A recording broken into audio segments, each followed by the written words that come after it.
오늘 함께 묵상할 말씀은 로마서 2장 21절에서 23절까지의 말씀입니다. 로마서 2장 21절부터 23절입니다. 거룩하신 하나님의 말씀입니다. 그러면 다른 사람을 가르치는 내가 내 자신은 가르치지 아니하느냐? 도둑질하지 말라 선포하는 내가 도둑질하느냐? 간음하지 말라 말하는 내가 간음하느냐? 우상을 가증히 여기는 내가 신전 물건을 도둑질하느냐? 율법을 자랑하는 내가 율법을 범함으로 하나님을 욕되게 하느냐? 아멘. 인간은 동물과는 다르게 문화를 발전시켜 오고 있습니다.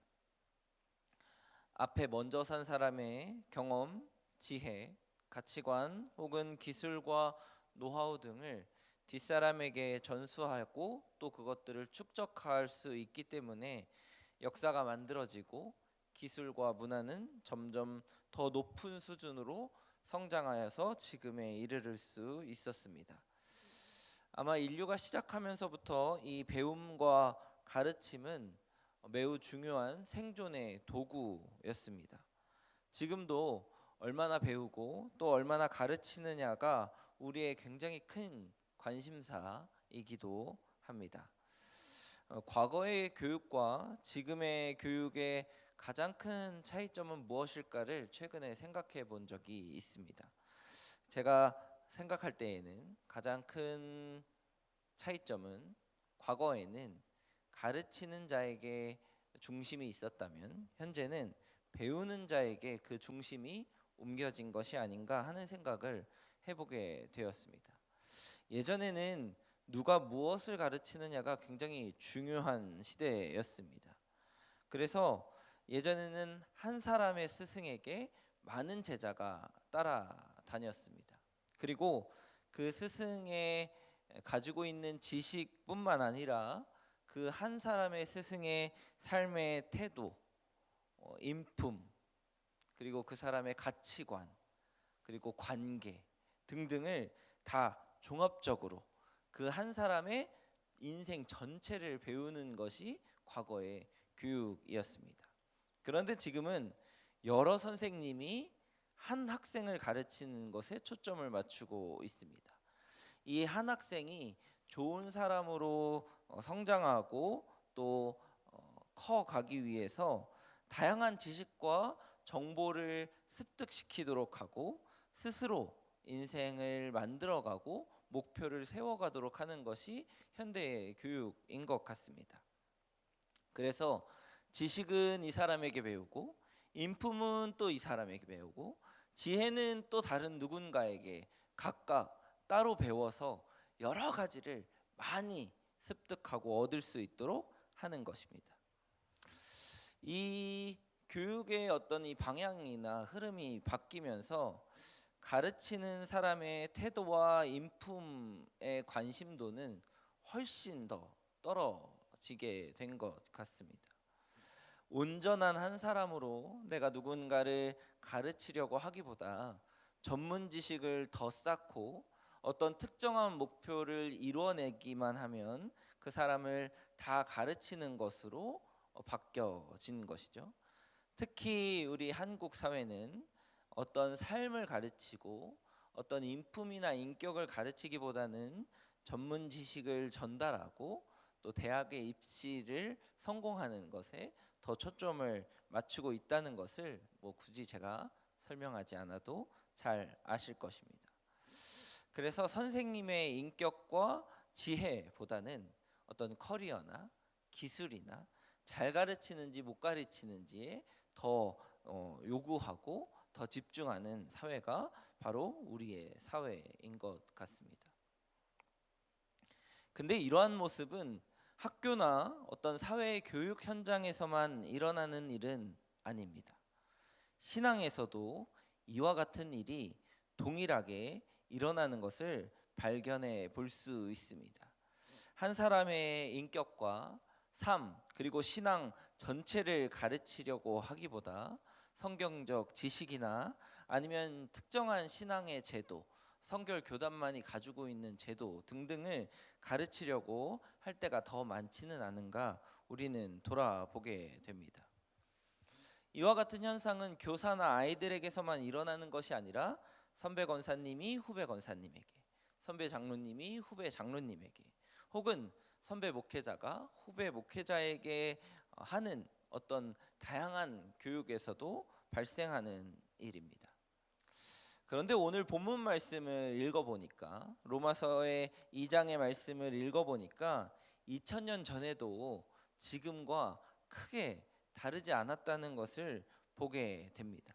삶을 가르치기보다 지식과 정보를 전달하고 그리고 제도를 가르치려고 할 때 일어나는 일들이 무엇인가를 오늘 본문은 우리에게 지적하고 있기 때문입니다.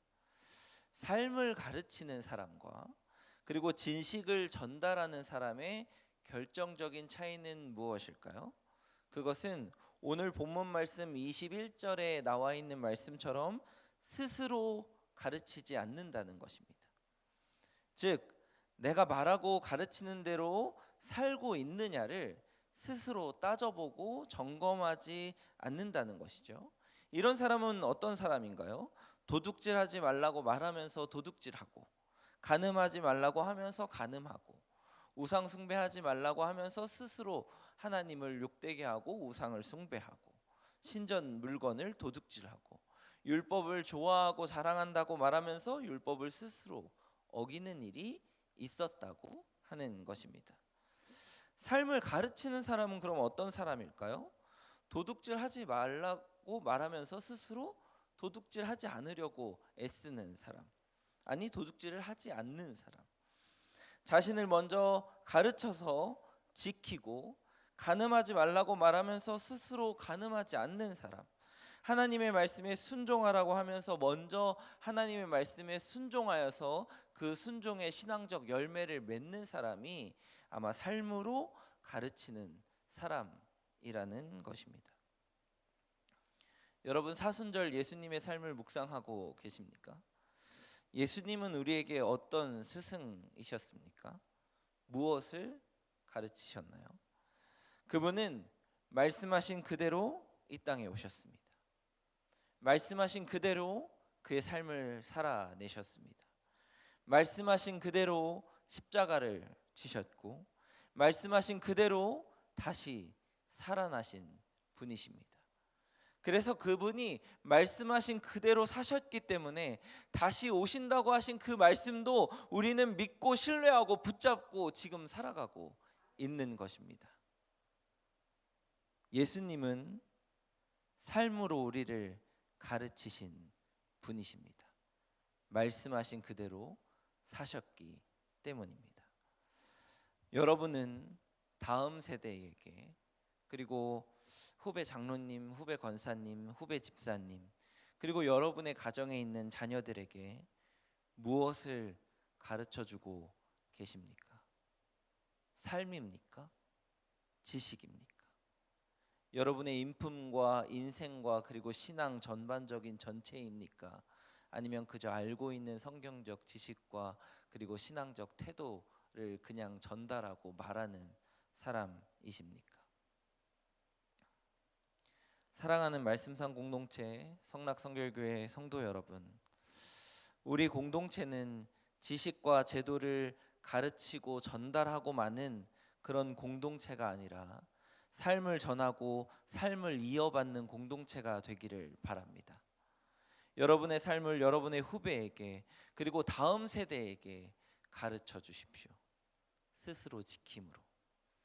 그러기 위해서 오늘 하루 내가 말하는 대로, 내가 가르치는 대로 스스로를 가르쳐서 삶으로 살아내시는 말씀상 공동체 여러분 되시기를 주님의 이름으로 축복합니다. 함께 기도하시겠습니다. 우리를 죄에서 구원하시기 위해 인간의 몸으로 이 땅에 오신 예수님 감사합니다. 하나님의 자녀답게 사는 것이 무엇인지 몸소 삶으로 보여주셔서 우리도 그 길을 따라 동행하게 하심을 또 감사드립니다. 그러나 우리의 약함과 연약함이 때로는 말하고 지적하고 가르치는 것에 멈추어서 스스로 살아내지 못할 때가 많았음을 회개합니다. 삶과 인생을 전수하기보다 지식과 기술을 전수하는 것에 급급했던 우리들을 돌아봅니다. 용서하여 주시옵소서.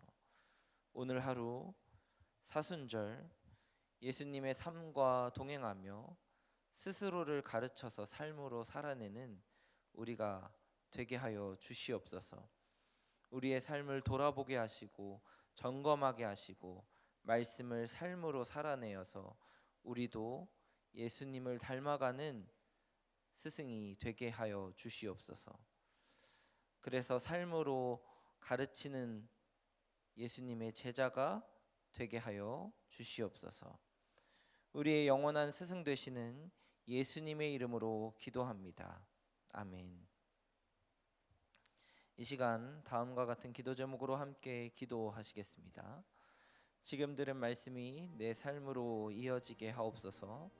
2023년 말씀 삶 공동체의 표 말씀 묵상의 길입니다를 붙잡고 살아가게 하옵소서.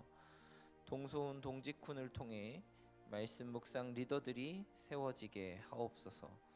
사순절 기도회를 통해 그리스도의 고난에 동참하게 하옵소서. 말씀상 공동체의 다음 세대가 하나님의 말씀에 바로 서게 하옵소서. 튀르키예 시리아의 재해로 인해 고통받는 이들을 위로해 주시고 회복에 필요한 부분들이 잘 채워지게 하옵소서. 개인의 기도 제목과 공동의 기도 제목으로 다 같이 기도하시면서 삶의 자리로 나아가시겠습니다. 함께 기도하시겠습니다.